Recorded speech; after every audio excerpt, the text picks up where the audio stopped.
भगवान की लीला का कोई आदि मध्य अंत नहीं है। हरि अनंत, हरि कथा अनंता। भगवान की लीला अनंत है, भगवान के स्वरूप अनंत है।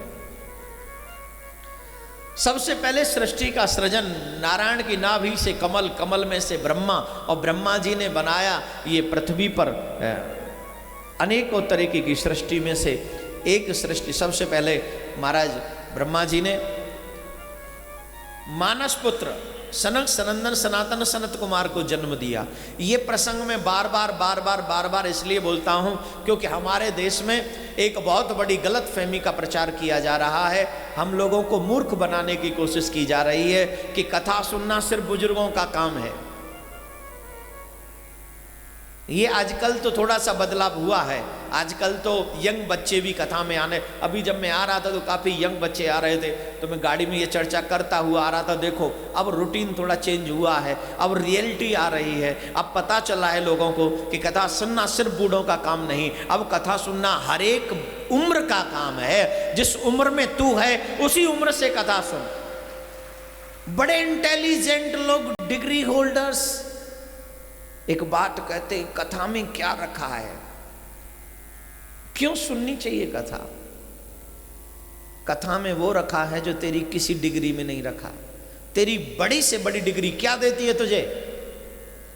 क्या देती है? सोचिए ना मेरे भाई बहन, एक मिनट के लिए सोचिए, दुनिया की बड़ी से बड़ी डिग्री तुझे क्या देती है? वो सिर्फ रोटी देती है, जीवन नहीं देती। देती है? जीवन दे सकती है कोई डिग्री तुझे? जवाब दीजिए। अरे बताओ ना यार, तो सीवी तो बड़े एवी एंज ने बोलो, दे सकती है जिंदड़ी? नहीं ना, सिर्फ रोटी, सिर्फ रोटी। अच्छा, अब बड़े से बड़े डिग्री वालों को ही रोटी मिलती है, गरीब लोग रोटी नहीं खाते? बोला फर्क है। तू 4-5 सब्जियों से खा लेता है, वो एक मिर्च के साथ खा सकता है। तू चिपड़ के खा सकता है, वो शायद सूखी खा ले। अंतर इतना ही है। लेकिन रोटी उसे भी नसीब है, तुझे भी नसीब है। लेकिन ये भागवत न सिर्फ रोटी देती है, ये भागवत तुझे रोटी कमाने की काबिलियत देती है और हाउ टू लिव लाइफ ये शिक्षा देती है। इवन ये जिंदगी देती है तुझे, तुझे उम्र देती है, तुझे सद्मार्ग पर चलना सिखाती है। न सिर्फ रोटी देती है, तू रोटी खा सके ऐसा जीवन देती है। तू किसी और को भी रोटी खिला सके ऐसे विचार देती है। तू किसी की रोटी न छीने ऐसा मार्ग बताती है। यह भागवत तो वो है जो एक बार इसकी शरण में आ जाए मिटता नहीं, सवर जाता है। But you will decide what you want. मरना चाहते हो कि जिंदगी जीना चाहते हो? मरो मत, जियो। और भागवत सिखाती है। यहां पर काफी लोग बैठे जो मुझसे मिलते हैं और कहते ठाकुर जी हमारी भागवत ने जिंदगी बदल दी। इससे पहले हम कुछ नहीं करते थे, अब देखिए महाराज आपको इंतजार करते कब कथा हो और पहुंच जाए। यहां कई लोग बैठे, मैं उनको बाई फेस जानता हूं, पर्सनली जानता हूं कि वो लोग हर जगह कथा में दिखते कहीं ना कहीं बजे, क्योंकि उन्होंने कई लोग ऐसे भी हैं जिनको बस अपने आप को कैमरे के आगे दिखाना ही होते, मेरे को जना आगे बैठा लो मुझे, ऐसे भी हैं कुछ लोग, यहीं बैठे हैं वो कुछ लोग ऐसे हैं जो यहां पर सिर्फ जीने के लिए आते हैं। उनकी जिंदगी बदल गई, भागवत ने बदली है उनकी जिंदगी। कितने लोग हैं जिनको लगता है कि हमारे जीवन में भागवत ने परिवर्तन कर दिया? अरे यार सब उठा देते, मेरे को भी डाउट होता है, सब उठा देते, मेरे को संदेह होता है। अच्छा, अनमैरिड बच्चे उठाएंगे जिनको भी लगा हो कि हमारे को भागवत ने बदला। अनमैरिड भागवत ने बदला है? अब देखो कितने हाथ उठ रहे हैं। लोग कहते कथा सुनना बूढ़ों का काम है। मैं कहता हूं इस कथा पंडाल से सीखो, कथा सुनना हर उम्र का काम है। जोर से बोलना पड़ेगा, बोलना ही है तो। कौन कहता है कथा सुनना बूढ़ों का काम है? सबका ही काम है। तुम जिस उम्र में उसी उम्र में से सुनो। तो भागवत तुम्हें जीना सिखाती है, भागवत तुम्हें मरना सिखाती है, भागवत तुम्हें सद्मार्ग पर चलना सिखाती है, भागवत तुम्हारी जिंदगी का सत्य तुम्हें समझाती है कि जिंदगी का सबसे बड़ा सच क्या है। सनक सनंदन सनातन सनत कुमार से कहा विवाह करो ब्रह्मा जी ने, और सृष्टि बढ़ाओ, तो बोले नहीं महाराज माफ करना, हम विवाह नहीं करेंगे, विवाह करके तो गृहस्थ में फंस जाएंगे, फिर हम पर भजन नहीं होगा, और हम यहाँ भजन करने के लिए आए हैं, हम भजन करना चाहते हैं।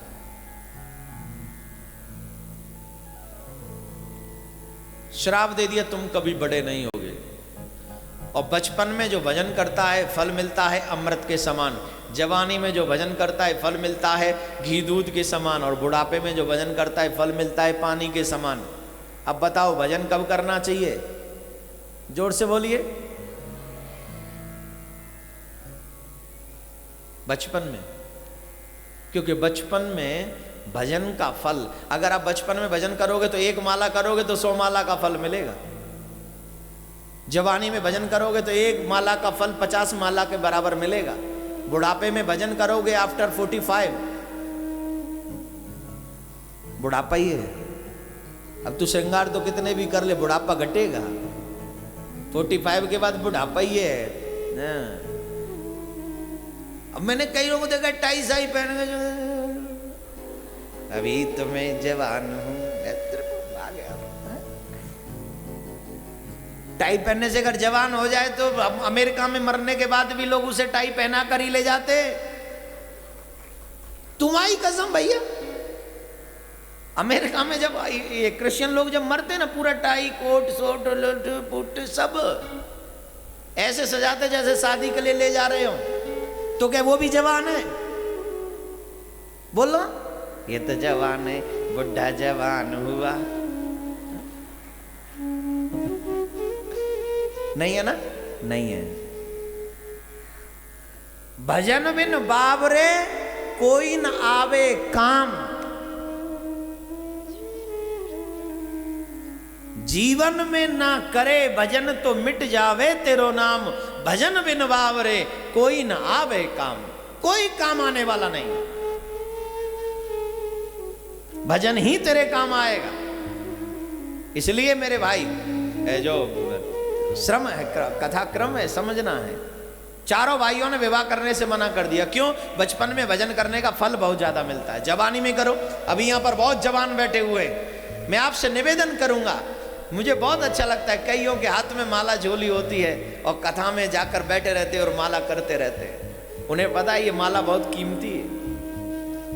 आप लोग रास्ते में आते हो तो माला करते रहते हो। कई लोग नहीं, कई बहुत कम लोग हैं, ऐसे ज्यादा नहीं है, क्योंकि मैंने देखा है 2-4 लोगों को माला लेकर बैठकर भजन करते हुए कथा में ही बैठे रहते हैं। अच्छी बात है, लेकिन अगर ना हो तो बोले घर में ही बैठकर सही पर 2 माला जरूर किया करो, चाहे तुम जवान हो, चाहे तुम बूढ़े हो, चाहे तुम बच्चे हो।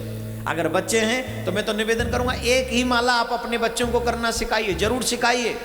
मंत्र, या तो जो लोग मंत्र आप जपते हो वो अपने बच्चों को दे दो। आप जो भी मंत्र आपको मिला है आपके गुरु जी से, वही मंत्र दे दो अपने बच्चों को। अगर ना हो तो ओम नमो भगवते वासुदेवाय, इसी मंत्र की माला 1 करवाया करो अपने बच्चे से। देखना भारत में पुनः सतयुग आएगा। विश्व शांति सेवा चैरिटेबल ट्रस्ट के द्वारा चलाए जा रहे सोशल मीडिया से आप सभी भी जुड़ें। YouTube के सब्सक्राइबर बनने के लिए YouTube में टाइप करें देवकीनंदन जी महाराज। फेसबुक पर पूज्य महाराज जी के आधिकारिक पेज को लाइक करने के लिए देवकीनंदन ठाकुर जी सर्च करें। ट्विटर पर पूज्य महाराज जी को DN_ठाकुर_जी